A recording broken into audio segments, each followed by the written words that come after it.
High বন্ধুরা, আজকে আপনাদের সঙ্গে একটা বিষয় আলাপ করতে চাচ্ছি। সেটা হচ্ছে এই যে আমাদের বিল্ডিংটা আপনারা দেখতে পাচ্ছেন এই পর্যন্ত হয়েছে, এই বিল্ডিংয়ে কি সিমেন্ট আমি ইউজ করেছি। বাজারে বিভিন্ন ব্র্যান্ডের সিমেন্ট পাওয়া যায়, কিন্তু এর মধ্যে যখন কেনা হয় তখন বিভিন্ন মূল্য দেখছি। তাতে দেখা গেছে যে ওয়েলকাম টু সময় এখন ব্লগার। আশা করি আপনারা সকলে ভালো আছেন, আমরাও সকলে ভালো আছি। ছাদ ঢালাইয়ের পরে করণীয় কি কি বিষয় এবং কোন সিমেন্ট ব্যবহার করলাম, আজকে ভিডিওটা দেখলে আপনারা সেই বিষয়ে জানতে পারবেন। কাজের ফিনিশিং চলছে, সব মিস্ত্রিদের বিদায় দিয়ে দিলাম। ও কালকে কালকে কালকে আজকে থাক, কালকে লোক রাইখা এগুলো সব খোয়া বালি সিমেন্ট। ছাদ ঢালাইয়ের দিন সন্ধ্যা হয়ে গেছে, আর ভিডিওটা বড় করলাম না, পরদিন থেকে দেখাচ্ছি। ছাদ ঢালাইয়ের পর দিন যথারীতি আমরা একজন লেবার রাখলাম, যে কিনা আমাদের মতো করে সিলেকশন বালি তারপরে খোয়া সব মোটামুটি গুছিয়ে গাছিয়ে রেখেছে, যেন পরবর্তী কাজের সময় কোনো সমস্যা না হয়। এতক্ষণ আমি লেবার দিয়ে সমস্ত কাজ গুছাচ্ছিলাম, কিন্তু এখন ভর দুপুর, এখন আমি ছাদে যাব। ছাদে কিন্তু আমাদের গ্যারাটিনের কাজ হচ্ছে, আর দুইজন মিস্ত্রি আজকে ছাদে কাজ করছে। চলেন তারা কি কাজ করছে দেখে আসি। এই যে চারিদিকে একটা করে ইট গাঁথা হয়েছে, দেখেন বন্ধুরা। ছাদ ঢালাই দেওয়ার পরের দিন এই গ্যারাটিনটা করা হয়। এটার জন্য আপনারা অবশ্যই মিস্ত্রিদের সঙ্গে আগে থেকে প্ল্যানে বলে রাখবেন এবং গ্যারাটিনটা করবেন, তাহলে ছাদটা অনেক ভালো থাকবে। বর্তমানে ছাদ ভিজাইতেছে গাইজ, দেখতে পাচ্ছেন আপনারা। আমাদের নতুন ছাদে ভিজানোর কিউরিংয়ের কাজ হইতেছে, আরও অনেক ঘুরতে যাচ্ছে, সম্পূর্ণটাই আপনাদের সঙ্গে শেয়ার করবো। আর এই ছাদের পর কিন্তু কিউরিং করতে বেল পড়ছে। আমাদের উঠানের উপরে বেল গাছটা আছে, এত মজা বেলগুলো, শরবত খেতে তো অসাধারণ। আমি শর্ট ভিডিও একটা ছেড়েছি, আপনারা দেখে নেবেন প্লিজ। হাই বন্ধুরা, আজকে আপনাদের সঙ্গে একটা বিষয় আলাপ করতে চাচ্ছি। সেটা হচ্ছে এই যে আমাদের বিল্ডিংটা আপনারা দেখতে পাচ্ছেন এই পর্যন্ত হয়েছে, এই বিল্ডিংয়ে কি সিমেন্ট আমি ইউজ করেছি। আজকে আপনাদের সঙ্গে এই বিষয়ে আমি কথা বলবো। আগে আসেন আপনাদের আমি বিল্ডিংটা দেখাই। এই যে এইখানে হলো আমার ছাদে আসছে হলো গিয়ে আপনার 19 স্কোয়ার ফিট। এই পুরা বিল্ডিংটাকে 4তলা ফাউন্ডেশন দিয়ে আমি এত সুন্দরভাবে করার চেষ্টা করছি, এবং সবথেকে ভালো সিমেন্ট, সবথেকে ভালো রড আমি ইউজ করছি, কিন্তু দামে একটু কম নিচ্ছি। কীভাবে এইগুলো আমি করেছি এগুলো আপনাদের সঙ্গে আলাপ করব। তো এই ফ্লোর থেকে শুরু করে একদম ছাদ পর্যন্ত প্রিমিয়ার সিমেন্ট আমরা ব্যবহার করলাম। এই প্রিমিয়ার সিমেন্ট কয় বস্তা লাগছে, কি কত টাকা লাগছে, সব কিছু শোনার জন্য চলেন আপনাদের দাদার কাছে নিয়ে যাই।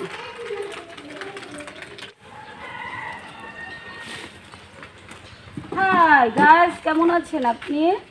ভালো আছি। কি হয়েছে? এই যে আপনি একটা বিল্ডিং করেছেন, এই যে বিল্ডিংটা, সেটা তো দুষ্টুমি বাদ দিয়ে সিরিয়াসলি কথা বলি। এই যে বিল্ডিংটা তুমি করেছো, তুমি কি এই পর্যন্ত যা কাজ করলা তাতে সন্তুষ্ট? হ্যাঁ, অবশ্যই সন্তুষ্ট, কারণ কাজ তো করছি যেহেতু নিয়ম মাফিক, এবং সেজন্য সন্তুষ্ট আর কি।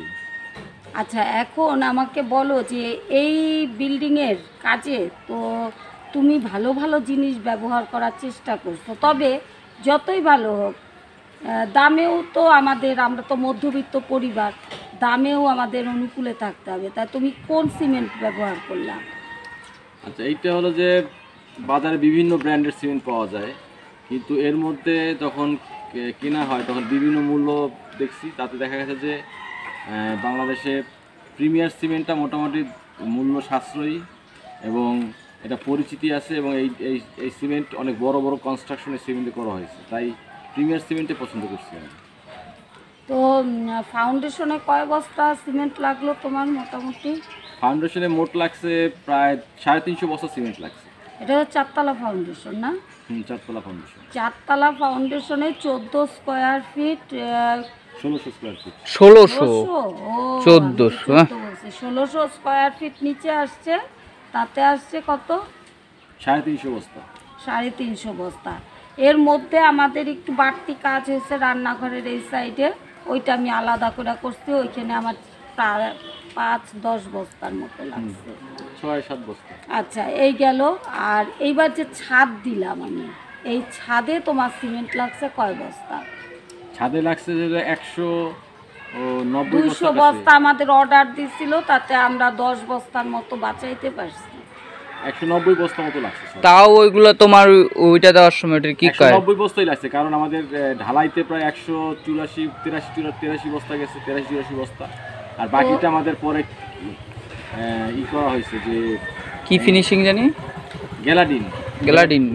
তো বন্ধুরা, আপনাদের আমি এই কথাটাই বলতে চাই যে এই বিল্ডিংটা করতে গিয়ে আমার যে শিক্ষণীয় বিষয়গুলো আমি পেয়েছি, মোটরসাইকেল যাচ্ছে তো তাই সাউন্ড, শিক্ষণীয় বিষয়গুলো হচ্ছে আপনারা দাম দরটা দেখে নেবেন, একটু যাচাই বাছাই করে নেবেন। অনেক সময় দামটা একটু কম থাকে, অনেক সময় বেশি থাকে। যেমন আমি যখন ফাউন্ডেশন দিচ্ছিলাম, আমাকে বলতেছিল যে প্রিমিয়াম সিমেন্টের দাম বাইরে যাবে, তখন আমি করছিলাম কি 500 টাকা দিয়ে বস্তা, না 500 টাকা, 505 টাকা দিয়ে আমি বস্তা কিনছিলাম।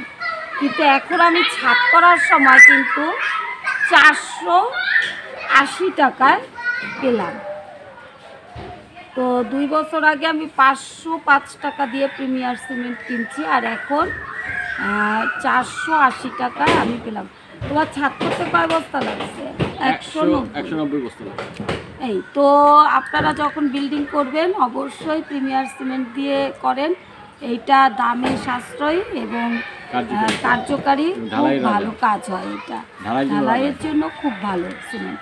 আমরা এই বিল্ডিং আমরা নতুন করতেছি বটে, কিন্তু আমার ছোটোবেলার থেকে এই যে আমার বাবার বাড়ি, আমার বাবার এই ঘর, আর আমি এখন যে দোতলায় আছি এই ঘরও আমার বাবার করা।